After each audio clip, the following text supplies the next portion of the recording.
আপনারা দেখছেন daily news Kolkata. আমরা আছি ডেলি নিউজ থেকে এসছি গ্রাউন্ড জিরো থেকে পশ্চিমবঙ্গের প্রতিটা গ্রাম আমরা কিন্তু তুলে ধরছি টেলিভিশনের পর্দায়। আপনারা দেখছেন সম্ভবত সমস্ত খবরই এবং আপনারা রিপ্লাইও দিচ্ছেন ডেলি নিউজের কমেন্ট বোর্ডে। এবার চলে এসেছি বোলপুর পৌরসভা তো দেখাচ্ছি, তার মাঝখানে রূপপুর গ্রাম পঞ্চায়েতে আমরা যিনি তৃণমূল কংগ্রেসের হয়ে যিনি এতদিন ধরে লড়াই করছেন, সাধারণ মানুষের কাছে পৌঁছাচ্ছেন, কারণ মাননীয় মুখ্যমন্ত্রী কিন্তু বলেই দিয়েছে যে যারা মানুষের সঙ্গে থাকবেন তারাই কিন্তু আগামী দিনের পথ প্রদর্শক হবেন। আছেন বাবু দাস, আমি ওনার কাছে যাব, অনেকগুলো প্রশ্ন তো অবশ্যই থাকবে। আপনি গ্রাম পঞ্চায়েতের আছেন, সাধারণ মানুষ যত দিন ধরে আপনি গ্রাম পঞ্চায়েতে ছিলেন, কি কি অভাব অভিযোগ উঠে আসে? কারণ মমতা বন্দ্যোপাধ্যায় বলেই দিয়েছেন যে 26-এ ডাক কিন্তু দিয়েই দিয়েছেন, কাউন্টডাউন শুরু হয়ে গেছে। আমরা বিধানসভা দেখেছি, লোকসভা দেখেছি, বিপুল ভোটে জয় জয়কার কিন্তু এই তৃণমূল কংগ্রেসের এবং সবুজ আবিরে খেলেছেন আপনারাও। সাধারণ মানুষের জন্য কি বার্তা থাকবেন এবং যখন গেছেন মানুষের বাড়ি বাড়ি কি অভাব অভিযোগ উঠে আসছে, এবং এই যে আগামী আর 5টা যে বছর, প্রায় 2 বছর পঞ্চায়েতে কেটে গেছে, এখনও 3টে বছর, কি কি কাজ এখনো অবধি হয়েছে, বাকি কাজগুলো কবে পূরণ হবে যদি সাধারণ মানুষের কাছে আপনি যদি বলেন একটু। দেখুন, প্রথমেই বলি, মামাটি মানুষ সরকার, তৃণমূল কংগ্রেসের সরকার, মমতা ব্যানার্জির সরকার উন্নয়নের প্রতীক। আপনারা জানেন, দেখবেন আমাদের একটা গান আছে, খেলা হবে। তো কিছু মানুষে খেলা হবে গানটাকে বিকৃতি করেছে। খেলা হবে কথার অর্থ হচ্ছে প্রত্যেকটায় বাড়ি বাড়ি খেলা হবে। কিসের খেলা? উন্নয়নের খেলা। কখনো স্বাস্থ্যসাথী নিয়ে খেলা হচ্ছে, কখনো কন্যাশ্রী নিয়ে খেলা হচ্ছে, কখনো লক্ষ্মী ভাণ্ডার নিয়ে খেলা হচ্ছে। দেখুন, আমরা খেলাধুলো করে আমাদের মনটাকে ফ্রি করি, শরীরকে সুস্থ রাখি। ঠিক তেমনি যে একটা আর্থিক অসহায় ফ্যামিলিতে 3জন মহিলার 3জনের 1000 টাকা করে যখন ঢুকে, যেমন ঠিক আমরা খেলাধুলোর মাধ্যমে আনন্দ পাই, ঠিক তেমনই সেই উপঢৌকনটা পেয়ে সেই বাড়ির আনন্দ পাচ্ছে। তার জন্য মমতা ব্যানার্জির স্লোগান হচ্ছে খেলা হবে। আমি 2011 সাল থেকে তৃণমূল কংগ্রেসের সঙ্গে প্রত্যক্ষ পরোক্ষভাবে আমি যুক্ত। আমি আগে ছাত্র রাজনীতি করেছি বোলপুর কলেজে, তারপর আমি দলে সামান্য কর্মী থেকে বুথ প্রেসিডেন্ট থেকে শুরু করে প্রত্যেকটা মুহূর্তে দল আমাকে যেভাবে দায়িত্ব দিয়েছে সে দায়িত্ব পালন করেছি। রূপপুর গ্রাম পঞ্চায়েতের আমাদের 24টা সংসদ ছিল, সেটাকে ভেঙে এখন 11টা সংসদে পরিণত হয়েছে। বাদবাকিগুলো আপনার পৌরসভার কনভার্ট হয়েছে। কিন্তু বর্তমান সরকার, বর্তমানে দিদি, আপনারা দেখেছেন house for all Bangla Awas Yojana 100 দিনের টাকা নিয়ে যেভাবে কেন্দ্র সরকার বাংলাকে বঞ্চনা করেছে, বাংলাকে ভাতে মারার চেষ্টা করেছে, সেদিকে দিদির নজিরবিহীন ঘটনা।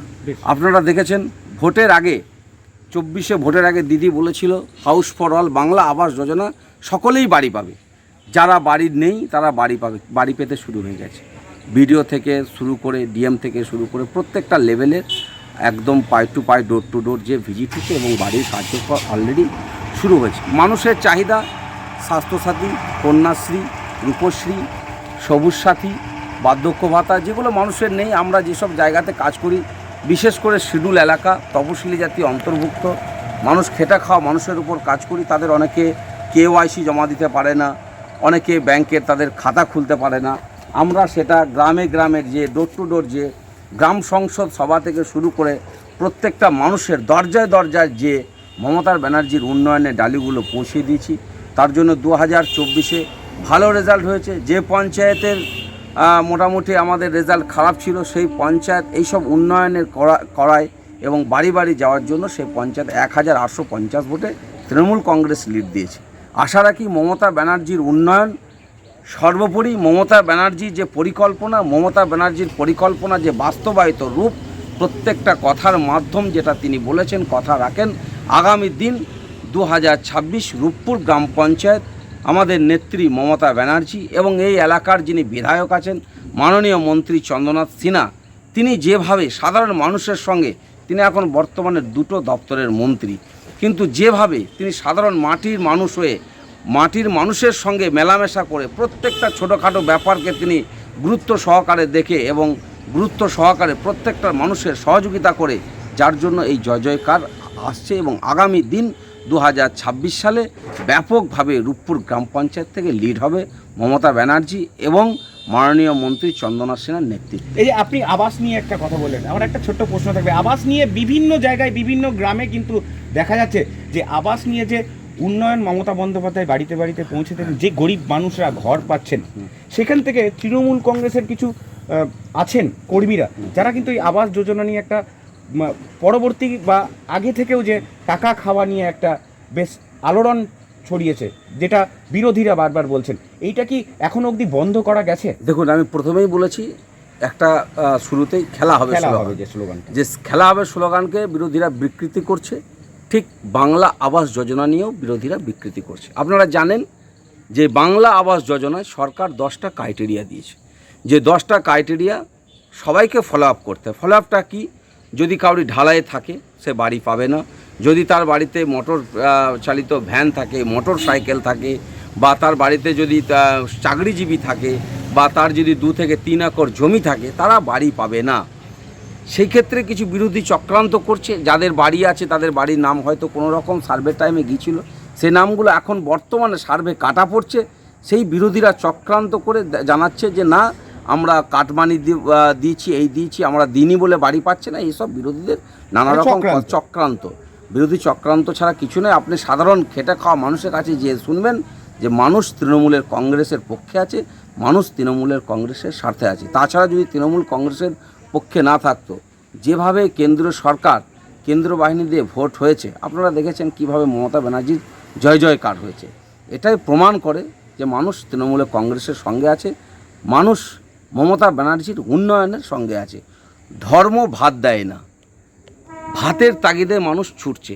অতএব কর্মসংস্থান এবং মানুষের যে প্রত্যেকটা পদক্ষেপ, স্বাস্থ্যতাকে সাথে থেকে শুরু করে লক্ষ্মী ভাণ্ডার যে শুরু করে আজকে দিদির জন্ম থেকে মৃত্যু অবধি যেসব প্রকল্প রয়েছে, এবং সেটার আমার কথা নয়, আপনাদের সেন্ট্রাল থেকে বলছে দিদি 1 নম্বরে চলছে।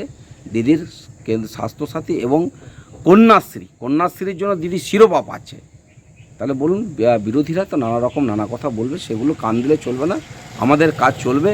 যদি আমরা দেখব যে বিরোধীরা যদি কিছু না পেয়ে থাকে, যদি তার 10টা ক্রাইটেরিয়ার মধ্যে সে যদি না পড়ে, তার বাড়িটা যাতে হয়, সেটাও আমরা ব্যবস্থা করব। সেটা একদিক থেকে দেখতে গেলে কন্যাশ্রী থেকে শুরু করে সাইকেল থেকে শুরু করে লক্ষ্মীর ভাণ্ডারও তো বিরোধীরা পাচ্ছে। কিন্তু পাচ্ছে, কিন্তু তারা তো সেগুলো জানে না যে কারা দিচ্ছে। তাদের মাথায় আছে এগুলো কেন্দ্র সরকার দিচ্ছে, তারা তো আসল ঘটনা জানে না।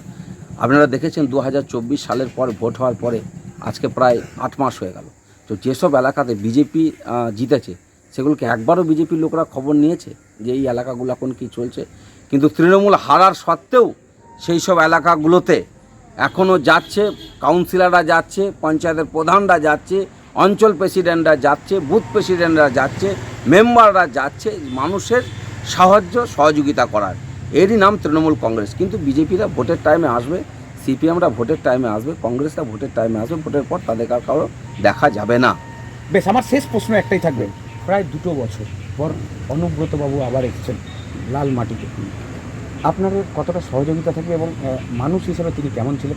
এবং আরও কি এই যে রাজনীতিটা বা কর্মীদের মধ্যে যে একটা স্লোগান ছিল যে অনুব্রত মণ্ডল, সেটা কি আবার ফিরে পাওয়া, মানে একটা আলাদা শালক সংশ্লেষ? দেখুন, আমি একটা কথা আপনাদের বলি। বর্ষাকালে ধান পোতা হয়, তো বর্ষা যখন ধান পোতা হয় সেটাকে আবার ঠিক শীতকালে ধানটা কাটা হয়। তাহলে বর্ষাকালে যে ধানটা পুঁতেছে, যে বাড়ির গার্জেন, সে কোনো কারণবশত নেই, কিন্তু ধানটা সে পুঁতে গেছে। ধানের পোতার, ধান লাগানোর কৃতিত্বটা তার। আমি বাড়ির ছেলে, আমি ধানটা কাটছি, কৃতিত্বটা আমার নয়। ঠিক বীরভূম জেলার যে তৃণমূল কংগ্রেসের বীজ বপন করেছে মাননীয় অনুব্রত মণ্ডল, যিনি জেলার সভাপতি, প্রত্যক্ষ পরোক্ষভাবে মানতে হবে, আনাচে কানাচে তারই নাম ঘুরে বেড়াচ্ছে। এখানে সহানুভূতি নয়, তিনি আমাদের রাজনৈতিক গুরু, তিনি বীরভূম জেলার গুরু, এবং তিনি বীরভূম জেলার পথপ্রদর্শক। আগামী দিন আমরা অনুব্রত মণ্ডলের সঙ্গে আছি, অনুব্রত মণ্ডল আমাদের সঙ্গে আছে। অনুব্রত মণ্ডলের নেতৃত্বে আমরা চলছি, অনুব্রত মণ্ডলের নেতৃত্বে আগামী 26-এ ভোট হবে, এটা আমরা জানি এবং এটা আমরা মনে প্রাণে চাইব। দাদা আছে, দাদা থাকবে, দাদার স্থান মাথার উপরে। আমি আপনাকে আবারও বলি, ধান কাটার টাইমে অনেক লোক থাকতে পারে, কিন্তু ধানকে বপন করেছে। 2021 যে ভয়াবহতা, সে 2021কে পালন করেছে। 2008, 9, 7, 8 সিপিএমের বড় বড় অত্যাচার কে দেখেছে? এখন তো তৃণমূল কংগ্রেসের সুদিন, এখন তো অনেকজন লাফালাফি করবে। কিন্তু পুরোনো দিন ভুলে গেলে চলবে না। অনুব্রত মণ্ডল আকাশে বাতাসে বীরভূম জেলায় আছে, অনুব্রত মণ্ডল থাকবে। অসংখ্য ধন্যবাদ। চলুন, শোনালাম বাবু দাসের বক্তব্য। আরও বিভিন্ন ওয়ার্ড যাব, সেখানে তো কি হয়েছে এখনও অবধি সমস্ত খবরের আপডেট নিয়ে থাকবো আমরা ডেলি নিউজ কলকাতার পর্দায়। ততক্ষণে দেখতে থাকুন ডেলি নিউজ। ক্যামেরায় মদনের সঙ্গে সুপ্রিয় পরামানিকের রিপোর্ট, ডেলি নিউজ বোলপুর।